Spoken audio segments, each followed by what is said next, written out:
toxinas inducidas por biofilms subgingivales. En función de la progresión de la enfermedad, esta tendrá diferentes estadios y lo que produce son bolsas periodontales y la destrucción del periodonto, es decir, encía, hueso y ligamento periodontal.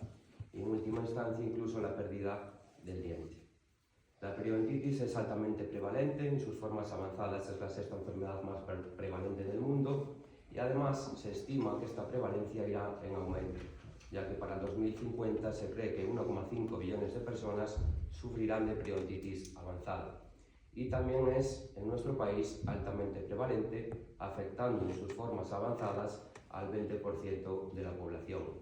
Presenta una serie de factores de riesgo y si tuviésemos que explicar qué ocurre a nivel de los tejidos periodontales mediante esta ilustración básica, pues lo que se va a producir es una invasión de las bacterias periodontopatógenas del biofilm de la placa dental y esto genera una reacción inmunoinflamatoria que dará lugar a la destrucción del hueso alveolar y del tejido conectivo. Y si quisiésemos explicar esta fisiopatología desde un punto de vista más actual, sabemos que las bacterias presentes en los tejidos periodontales conviven en primera instancia de una manera simbiótica, pero en un momento dado, por la presencia de bacterias pues, más virulentas, como podría ser la Porphyromonas gingivalis, este estado simbiótico cambia y se vuelve disbiótico y esto, junto con la reacción hiperinflamatoria aberrante del huésped, donde no es capaz de encapsular la lesión periodontal, pues dará lugar, como decía, a la destrucción del periodonto. Y nosotros quisimos medir las lesiones que produce la periodontitis, que son unas lesiones ulceradas, mediante el parámetro PISA, que es el área de la superficie periodontal inflamada. Y quisimos correlacionar este parámetro PISA en función del estadio de la periodontitis. Y lo que encontramos fue que cuanto más avanzada era la periodontitis, se traducía en un mayor área de tejido periodontal ulcerado e inflamado. De tal manera que en sus formas avanzadas, el área de tejido periodontal ulcerado e inflamado sería el equivalente al tamaño de la palma de una mano. Con lo cual, si pensásemos en una herida que no cicatriza del tamaño de la palma de una mano en cualquier parte del cuerpo, pues sería lógico pensar que sus efectos no solo se van a dar a nivel local, sino que también puede tener una influencia a nivel sistémico. Y en este esquema que les muestro se resume cómo la periodontitis puede afectar a nivel biológico a cualquier órgano del cuerpo. Y es que existe una primera vía llamada directa o infecciosa y también una segunda vía llamada indirecta o inflamatoria, pero en ambos casos el resultado va a ser el mismo. Y es que en las lesiones periodontales, por un lado, las bacterias y sus toxinas van a pasar al torrente sanguíneo y por otra parte, los mediadores proinflamatorios como interleucina 6, factor de necrosis tumoral y otros muchos, pues se extravasan al sistema circulatorio y esto lo que va a producir es una reacción inflamatoria sistémica aguda que hace que en el hígado se liberen los reactantes de fase aguda, proteína C reactiva, fibrinógeno, etc.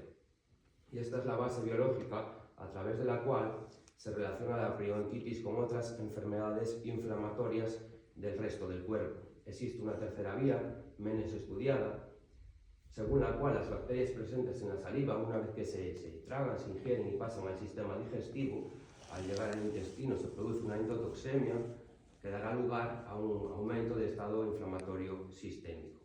Y nosotros quisimos medir o correlacionar el parámetro PISA, anteriormente descrito, que es un parámetro que nos informa de la infección periodontal activa, con niveles de biomarcadores proinflamatorios como la interleucina 6 o la proteína C reactiva. Y lo que vimos fue que cuanto más grande era la lesión periodontal, esto se traducía con unos mayores niveles de estos biomarcadores a nivel sanguíneo, con lo cual pues esto pone de manifiesto cómo una infección a nivel local de los tejidos periodontales tiene una repercusión a nivel de inflamación sistémica. Y aquí ahora les muestro una tabla extraída de una publicación en la cual se muestra claramente cuál es el perfil sistémico del paciente con periodontitis. En esta tabla lo que se hace es comparar dos estudios epidemiológicos de países diferentes. Uno es el NHANES de Estados Unidos y otro es el KHANES de Corea. Pero en todos ellos lo que se observa es que si analizamos los parámetros sistémicos de los pacientes con periodontitis y los comparamos con los pacientes sin periodontitis vemos claramente como parámetros como la hipertensión, el perfil lipídico, la hemoglobina glicosilada o biomarcadores de inflamación sistémica, todos estaban alterados.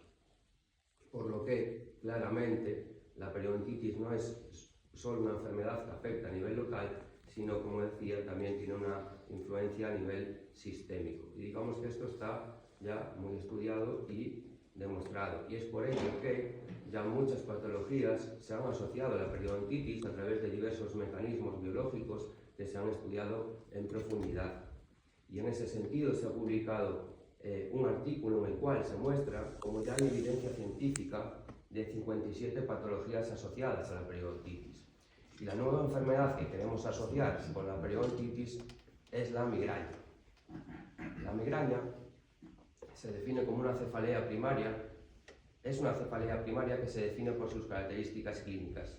Son cefaleas que duran entre 4 y 72 horas, donde el dolor habitualmente es unilateral, pulsátil, de intensidad moderada o grave, se asocia a signos vegetativos autónomos como náuseas y vómitos, se acompaña de hipersensibilidad a la luz y al ruido y consta de una serie de fases que preceden a la fase de cefalea, que sería la del dolor de cabeza, como son la prodrómica y la fase del aura, la cual se da en el 30% de los migrañosos, y también una fase que sucede o resolutoria de la crisis que se llama fase postdrómica. En función de su frecuencia se puede clasificar como migraña crónica y episódica, y en función de sus síntomas neurológicos de afectación focal como migraña con aura y migraña sin aura.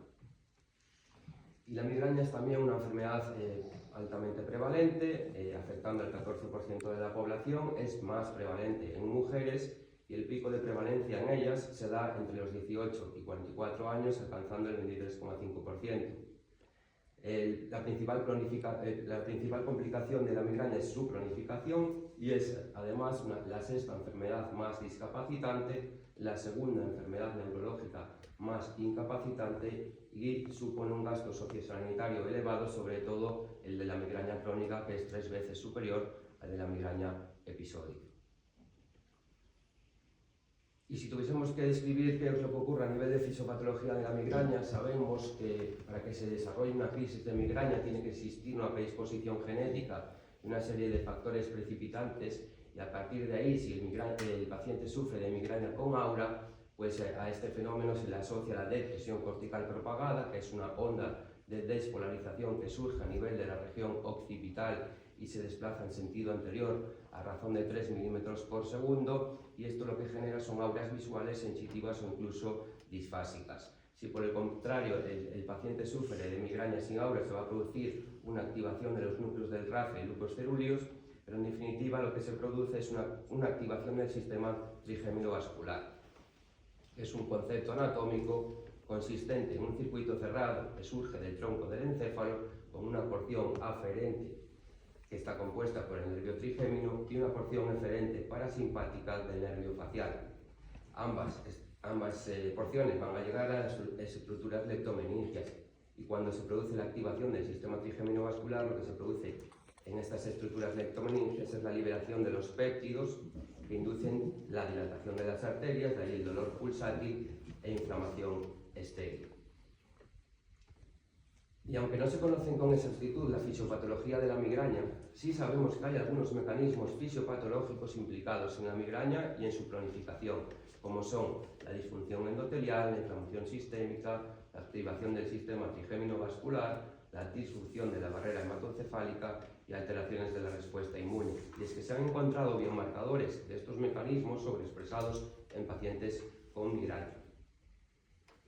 Y como decía previamente, la principal complicación de la migraña es su cronificación, y es que existen varios factores implicados en la transformación de la migraña episódica en crónica. Se define migraña crónica cuando el paciente presenta 15 o más días de dolor de cabeza al mes por más de 3 meses. Y lo que nosotros creemos es que la periodontitis podría ser un factor modificable más que influya en este proceso de cronificación.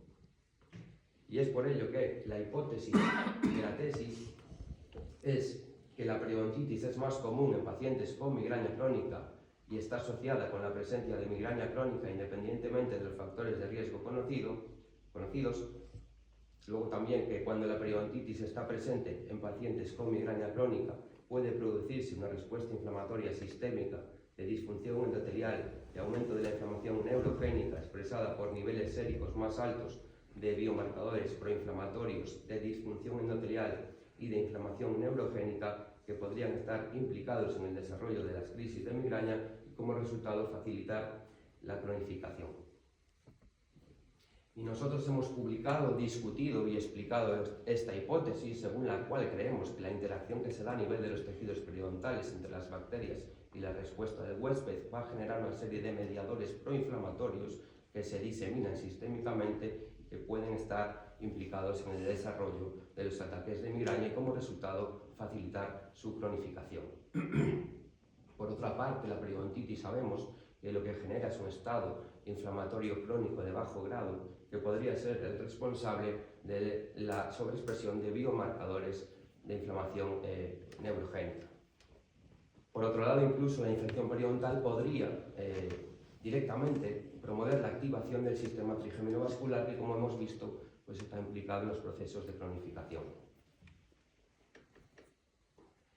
Y como objetivo primario de la tesis es investigar la asociación entre la periodontitis y sus parámetros clínicos y la presencia de migraña crónica, y como objetivos secundarios es analizar los posibles mecanismos fisiopatológicos a través de los cuales la periodontitis podría contribuir a la cronificación de la migraña, es decir, inflamación sistémica, inflamación neurogénica y disfunción endotelial. Y para ello se diseñó un estudio de casos y controles en el que el grupo de casos estaba compuesto por pacientes diagnosticados de migraña crónica según los criterios de la IHS 2013 en la unidad de CPR del Hospital Clínico Universitario de Santiago de Compostela, y el grupo control estuvo compuesto por individuos sanos pareados por edad y sexo con los pacientes del grupo de casos, cumpliendo todos ellos criterios de exclusión, y se registraron una serie de variables. En primer lugar, variables neurológicas que hacen referencia a la migraña, variables como la intensidad del dolor, la frecuencia, la presencia de aura, etc. Luego también variables periodontales, y aquí quería describir 5 parámetros clínicos periodontales fundamentales. El primero de ellos es la profundidad de sondaje, que es la capacidad que tiene la sonda periodontal, que es el instrumento que ven en la diapositiva, de penetrar entre la encía y el diente. Luego la recesión gingival, que es la distancia del límite amenocementario al margen de la encía. El nivel de inserción clínico, que es la suma de ambas, de las dos anteriores. Y por último, índice de placa y sangrado al sondaje, que son porcentaje de superficies dentarias con placa bacteriana y también con sangrado después de utilizar esa sonda periodontal. Teniendo en cuenta estos parámetros clínicos periodontales, se categorizó a los pacientes en periodontitis leve, moderada y avanzada, siguiendo la clasificación propuesta para estudios epidemiológicos de ECC en el 2012. También se registró el parámetro PISA, que es el parámetro que nos va a indicar la carga inflamatoria de la periodontitis, variables demográficas y comorbilidades clásicas, y también niveles séricos de biomarcadores de inflamación sistémica como la proteína C reactiva, la interleuquina 6, interleuquina 10, leptina y procalcitonina, biomarcadores de disfunción endotelial como la pentraxina 3, la S-TWIT, de inflamación neurogénica como el CGRP, y también del sistema de complemento C3 y C4. Con respecto al análisis estadístico, se realizaron análisis univariados intergrupos para las diferentes variables y los modelos de regresión logística para conocer la asociación entre las variables. Y aquí ahora les muestro una diapositiva que resume las publicaciones incluidas en los resultados y que veremos con detalle a continuación. En primer lugar, mostraremos los resultados del estudio clínico y posteriormente estudios moleculares de inflamación sistémica, disfunción endotelial y activación del sistema trigeminovascular. El primero de ellos, como decía, es el estudio clínico. Tenía como objetivo examinar si la periodontitis es un indicador de riesgo de migraña crónica, y los grupos estuvieron compuestos por 102 casos y 91 controles.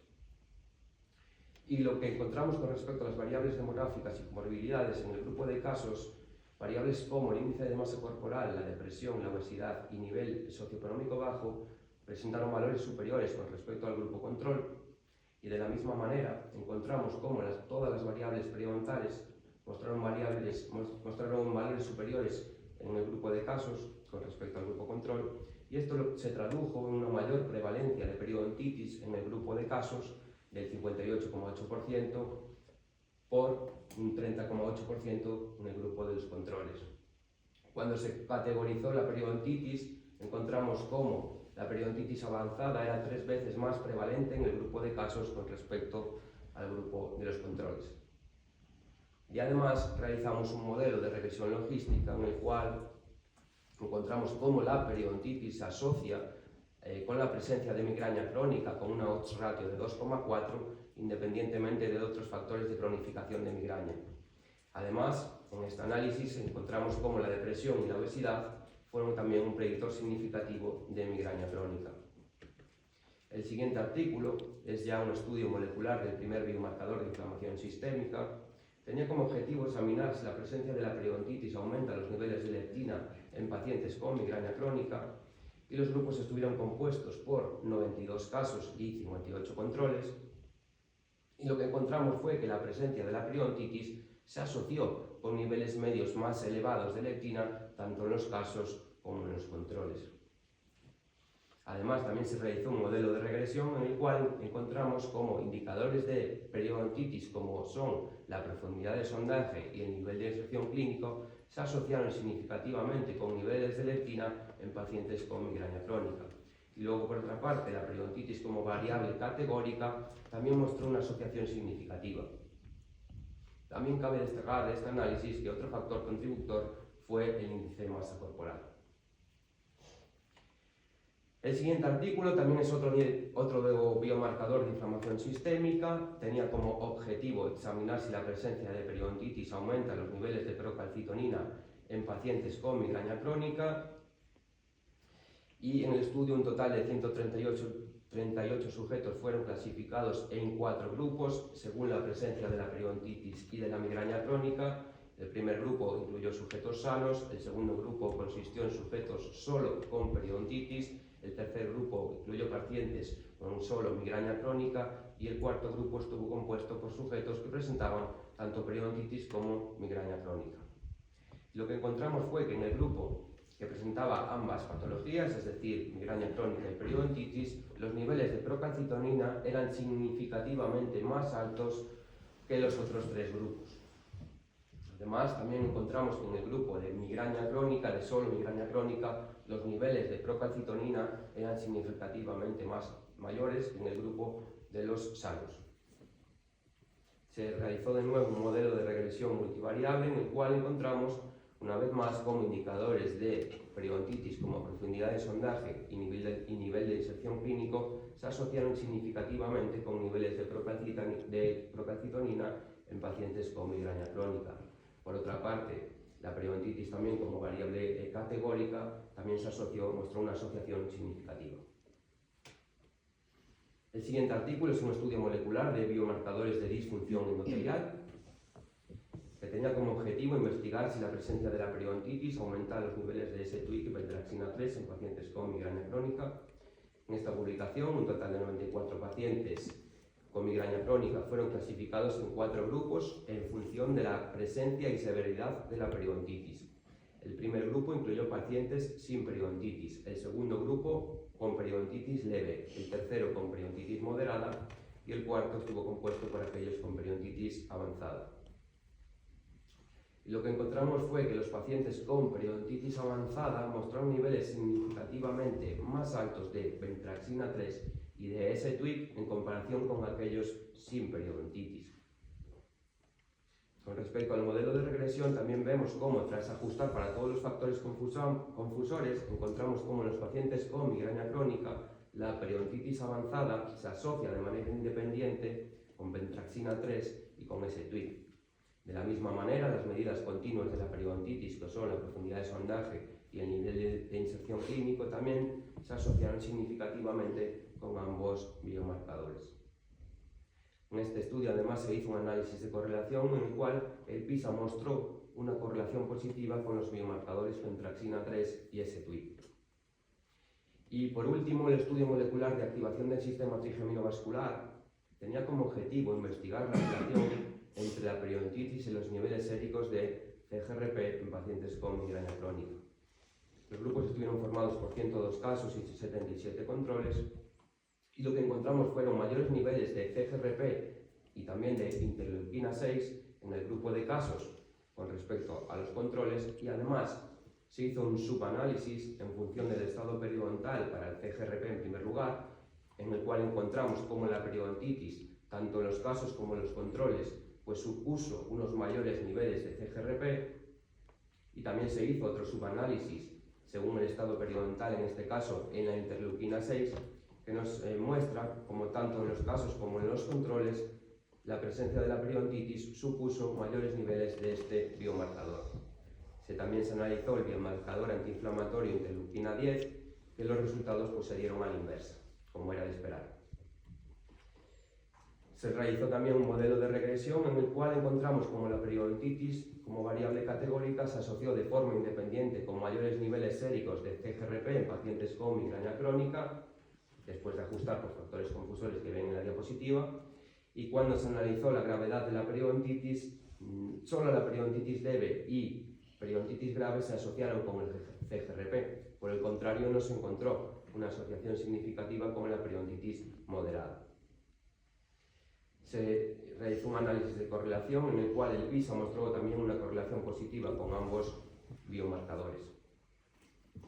Y pasando ya a la discusión, cuando comparamos nuestros resultados con los estudios que han investigado la relación entre la periodontitis y la migraña crónica, encontramos que a pesar de la heterogeneidad de los estudios, de manera generalizada existe una asociación positiva.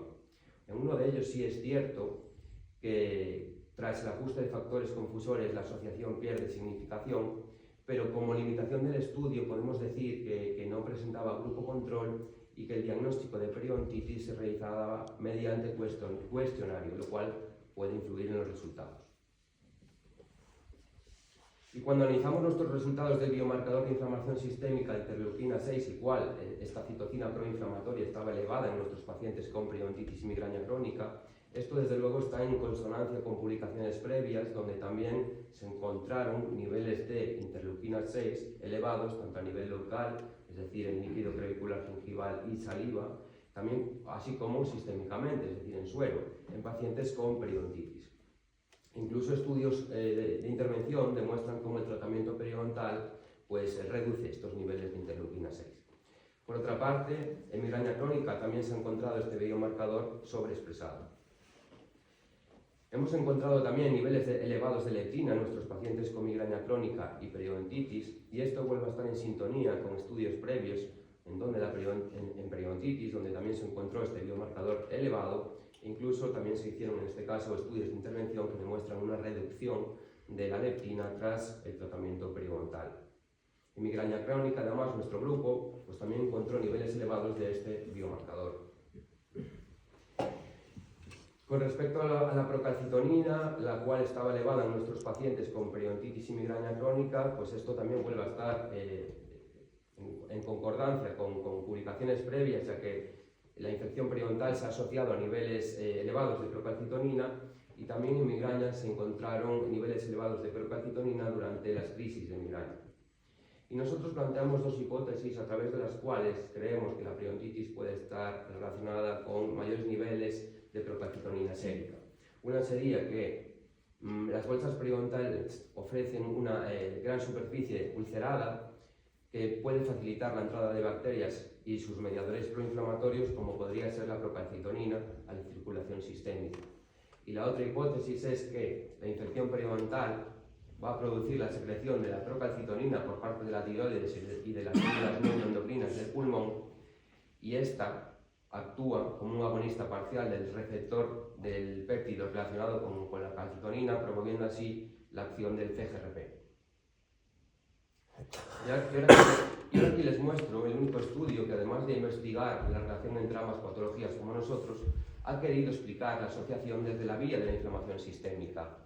Este es un estudio longitudinal de este mismo año, en el cual se encuentra, tras un análisis de mediación, que los recuentos de leucocitos, monocitos y linfocitos mediaron entre la asociación de periodontitis y migraña, lo cual refuerza la vía de la inflamación sistémica como un posible mecanismo de asociación. Pasando ya a la discusión de los biomarcadores de disfunción endotelial, pues nosotros encontramos como la pentraxina 3 estaba elevado en nuestros pacientes con migraña crónica y periodontitis avanzada. Esto pues vuelve a estar en consonancia con estudios previos donde se encontraron pues una relación positiva entre los parámetros clínicos periodontales y los niveles de pentraxina, tanto a nivel local como sistémico. Y en la migraña también pues la pentraxina 3 está sobreexpresada. Además, incluso este nuevo biomarcador podría ser un nuevo biomarcador para la selección de tratamiento de la migraña crónica, ya que está asociada con una buena respuesta a la toxina botulínica. El S-Twig, que también estaba elevado en nuestros pacientes, pues hay un estudio que demuestra que en tejidos gingivales afectados por periodontitis sobreexpresan TWIG en comparación con tejidos periodontales sanos. Y en cuanto a la migraña, también nuestro grupo mostró niveles más altos de ese TWIG periférico en pacientes con migraña en comparación con migraña crónica, en comparación con controles, aunque en este caso no se pudo demostrar que este biomarcador fuese un predictor de buena respuesta a toxina botulínica. También se ha estudiado el biomarcador más representativo de inflamación neurogénica, que es el CGRP, el cual estaba elevado en nuestros pacientes con periodontitis y migraña crónica. En migraña crónica el CGRP pues, se ha encontrado alto en saliva y en sangre periférica, y además se ha demostrado que tras el tratamiento con toxina botulínica y anticuerpos monoclonales se produce una reducción de los niveles de este biomarcador. Y solo un estudio en periodontitis ha analizado los niveles de CGRP a nivel del líquido crevicular gingival, y lo que encuentran es, realmente lo que no encuentran es niveles de CGRP en el líquido crevicular gingival. Pero nosotros, en cambio, sí que encontramos que el PISA se asociaba significativamente con niveles periféricos elevados de CGRP, con lo cual planteamos dos hipótesis por las que creemos que el CGRP está alto a nivel sistémico, y una sería que el efecto vasodilatador que generan las lesiones periodontales impiden la liberación del CGRP en el líquido crevicular gingival, ya que directamente pasaría al torrente sanguíneo, y esto produciría, digamos, un aumento del CGRP a nivel sistémico. Y por otra parte, el CGRP podría ser un mediador proinflamatorio que aumente la inflamación sistémica.